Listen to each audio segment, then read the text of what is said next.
London has sat astride the River Thames for 2 millennia. Since the Romans founded a settlement here they called Londinium. Today, the metropolis is home to 8 million people, the largest in Europe. 300 different languages are spoken within its boundaries. Each year, it has the most international visitors of any city in the world.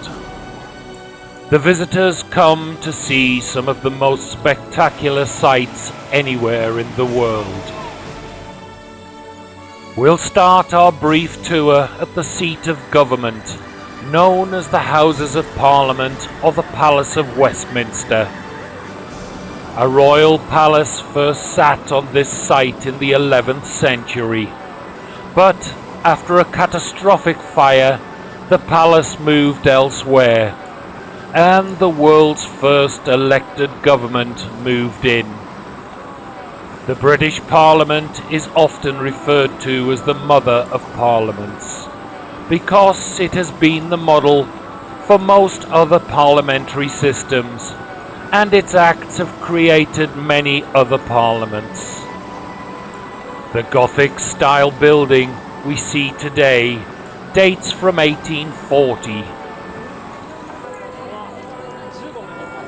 Its clock tower in particular, which has become known as Big Ben after its main bell, is an iconic landmark of London and the United Kingdom in general, one of its most popular tourist attractions in the city. It is the largest four-faced chiming clock and the third tallest freestanding clock tower in the world. A few steps away from the Palace of Westminster is Westminster Abbey. A church has stood on this site since at least 960 AD. The current abbey dates from 1245 and was built by King Henry III. It is traditionally the setting for the coronation of kings and queens of England and Britain, royal weddings, and the burial site of our monarchs and aristocrats. Some impressive names in British history lie here, such as Robbie Burns, Charles Dickens, T.S. Eliot, the Bronte sisters, Rudyard Kipling, Laurence Olivier, Jane Austen, Isaac Newton, Charles Darwin, and William Wordsworth. Turning out of Parliament Square, we walk down Whitehall, the real seat of government. The road is lined on both sides by massive buildings, such as the Treasury, the Ministry of Defence, the Foreign and Commonwealth Office, and the Cabinet Office. Nestled in the centre is the official residence of the Prime Minister, 10 Downing Street. In the middle of Whitehall sits the National Cenotaph. At the 11th hour of the 11th month each year, this becomes the focus for the nation's remembrance for the dead of many wars. A little way down Whitehall is Horse Guards. The building was the headquarters of the British Army's General Staff and served as the officers of the Commander-in-Chief of the British Army until the post was abolished in 1904. Horse Guards is normally guarded by troopers of the Household Cavalry, both mounted and on foot. Visiting the horses is popular with tourists. The guard is changed daily at 4 o'clock. At the very end of Whitehall, it opens onto Trafalgar Square, definitely one of the most popular tourist attractions. The square consists of a large central area with roadways on 3 sides, Nelson's column is in the centre of the square. The column is topped by a statue of Horatio Nelson, the Vice Admiral who commanded the British fleet at Trafalgar. It is flanked by fountains designed by Sir Edwin Lutyens. To the north of the square is the National Gallery. Founded in 1824, it houses a collection of over 2,300 paintings, dating from the mid-13th century to 1900. But the art is not just inside the gallery. This picture is made entirely of living plants. At the southwest extremity of the square is Admiralty Arch. It was commissioned by King Edward VII in memory of his mother, Queen Victoria. This leads onto the Mall. The Mall was created as a ceremonial route leading to Buckingham Palace in the early 20th century. The surface of the Mall is coloured red, which gives the effect of a giant red carpet leading up to Buckingham Palace. St James's Palace and Kensington Palace border the Mall to the north. Before arriving at Buckingham Palace, you pass the Victoria Memorial. The memorial was dedicated in 1911 by King George V. It has a large statue of Queen Victoria facing northeastwards towards the Mall. The other sides of the monument featured the Angel of Justice, the Angel of Truth, and Charity facing Buckingham Palace. On the pinnacle is Victory with two seated figures.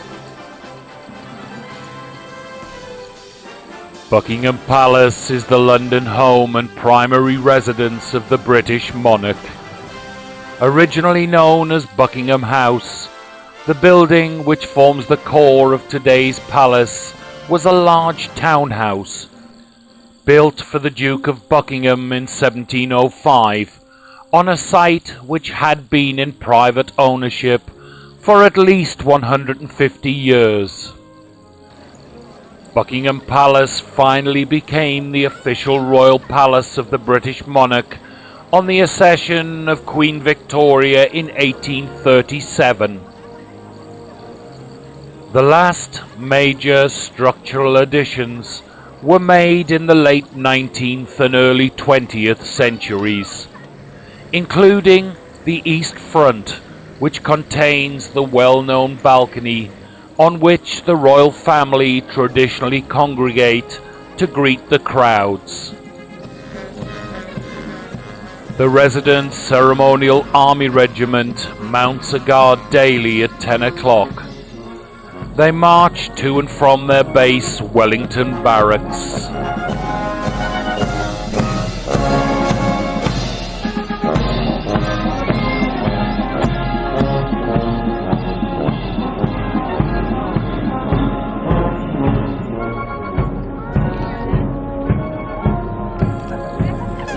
To the east of Buckingham Palace lies St James's Park. The park has a small lake with two islands, West Island and Duck Island, which is named for the lake's collection of waterfowl. This includes a resident colony of pelicans, which has been a feature of the park since the first gift of the birds from a Russian ambassador in 1664. The bridge over the lake affords some stunning views of the palace.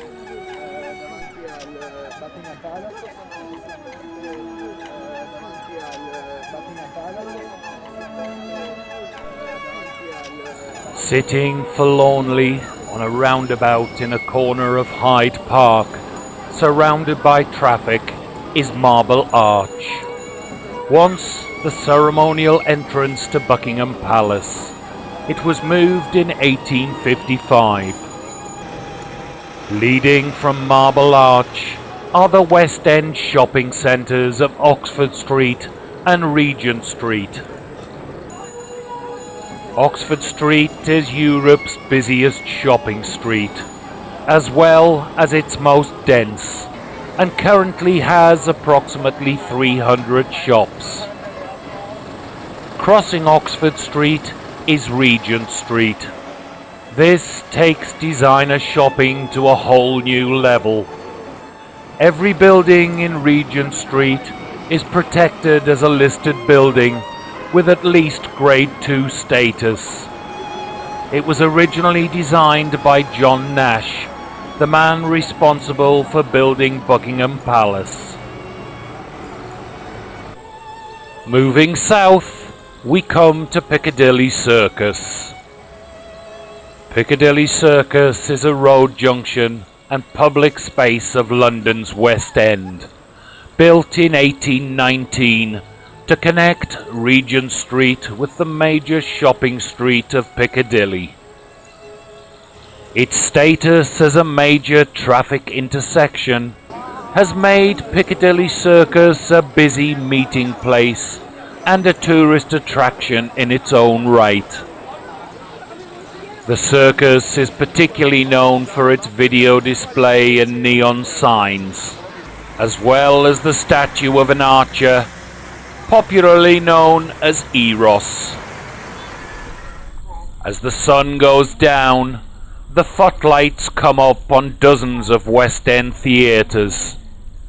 On par with Broadway in New York, the productions here are lavish to say the least, to the extent you almost need a king's ransom to obtain a ticket for any of the shows.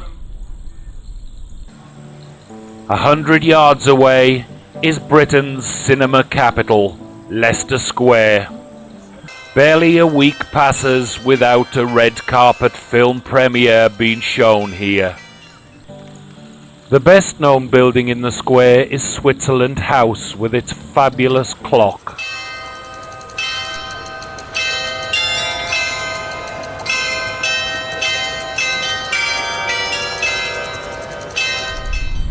How unfortunate this was the light to go out. On the banks of the River Thames is the London Eye. It is the tallest Ferris wheel in Europe and the most popular paid tourist attraction in the United Kingdom, visited by over 3.5 million people annually. It was built as London's Millennium project. The wheel carries 32 sealed and air-conditioned ovoidal passenger capsules. Each 10-ton capsule holds 25 people who are free to walk around inside the capsule. It rotates at 10 inches per second, so that one revolution takes around 30 minutes.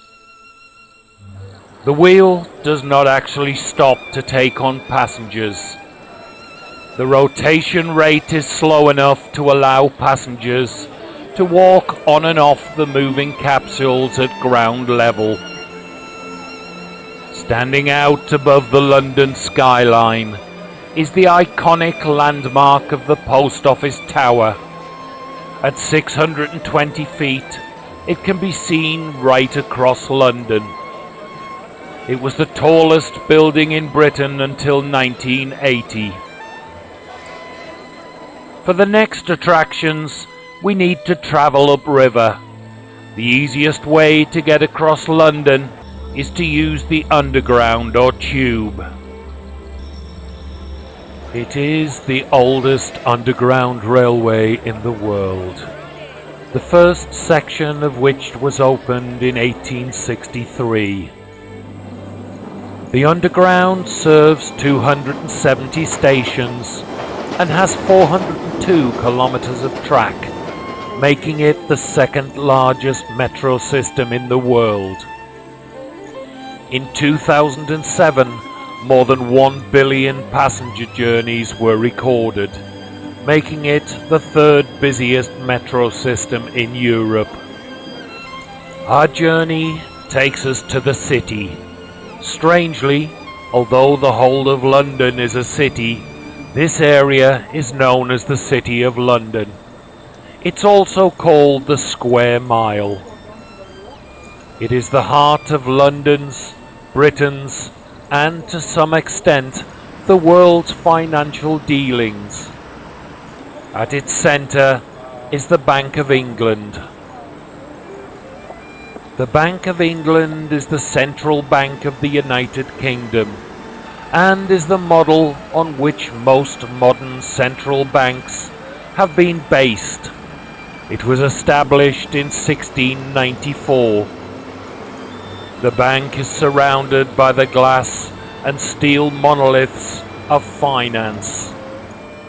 Two of the buildings stand out and have become strange tourist attractions due to their architecture.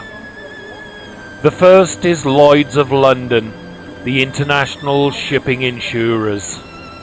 The building was innovative in having its services such as staircases, lifts, electric power conduits and water pipes on the outside, leaving an uncluttered space inside. This has given the tower the nickname the Inside Out Building. The second is the Gherkin, literally 50 paces away from Lloyd's and officially called 30 St Mary Axe or the Swiss Rebuilding. Opened at the end of May 2004 with 40 floors, the tower is 591 feet tall and stands on the former site of the Baltic Exchange building. There will soon be another standout building on the skyline, the Shard London Bridge, also known as the Shard of Glass. The Shard is a skyscraper under construction in Southwark. When completed in 2012, it will be the tallest building in the European Union, standing 1,017 feet tall. Close by is another iconic building on the London skyline, St Paul's Cathedral. It sits at the top of Ludgate Hill, the highest point in the City of London, and is the seat of the Bishop of London. The present building dates from the 17th century and was designed by Sir Christopher Wren. Important services held at St Paul's include the funerals of Lord Nelson, the Duke of Wellington and Sir Winston Churchill, and the marriage of Charles and Diana. St Paul's is best remembered by the older generation for the images of the cathedral standing proud amidst the burning remains of the rest of London during the Blitz. Walking from St Paul's, we cross the Thames via London's newest bridge, known as the London Millennium Footbridge. It had an unfortunate start to life in 2000, when it started to make the first people to cross motion sick. It closed for 2 years of modifications and repairs. At the northern end is the William Shakespeare Globe Theatre. Shakespeare's Globe is a reconstruction of the Globe Theatre, an Elizabethan playhouse. It was destroyed by fire in 1613, rebuilt in 1614, then sadly demolished in 1644. A tour showing Shakespearean costumes, props, and the workings of a playhouse is well worth the effort. Walking west from the Globe, many are surprised to find a replica of the Golden Hind nestled between the buildings. Golden Hind was an English galleon, best known for its circumnavigation of the globe between 1577 and 1580, captained by Sir Francis Drake. This modern, full-size, authentic replica of the ship was built by traditional handcraft and launched in 1973. Another famous ship on the Thames is HMS Belfast, now part of the Imperial War Museum. Commissioned in 1939, she finally paid off in 1971 after 32 years of service, having steamed over 500,000 miles. After serving on the Atlantic convoys and at the D-Day landings, it's fitting she should be saved for the nation and displayed here in London. In the second half of the 19th century, increased commercial development in the East End of London led to a requirement for a new river crossing downstream of London Bridge. Tower Bridge was the result. The bridge was officially opened on the 30th of June 1894 by the Prince of Wales, the future King Edward VII and his wife. The central span of 200 feet between the towers is split into two equal bascules or leaves, which can be raised to an angle of 83 degrees to allow river traffic to pass. The bascules, weighing over 1,000 tons each, are counterbalanced to minimize the force required and allow raising in 5 minutes. The original raising mechanism was powered by pressurized water. In 1974, the original operating mechanism was largely replaced by a new electro-hydraulic drive system. During World War II, as a precaution against the existing engines being damaged by enemy fire, a third engine was installed.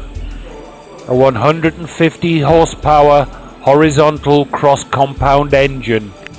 It was fitted with a flywheel, having a 9-foot diameter and weighing 9 tons, and was governed to a speed of 30 revolutions per minute. It can still be seen running in the engine house. The high-level walkways between the towers gained an unpleasant reputation as a haunt for prostitutes and pickpockets, and were closed in 1910. In 1982, they were reopened as part of the Tower Bridge exhibition.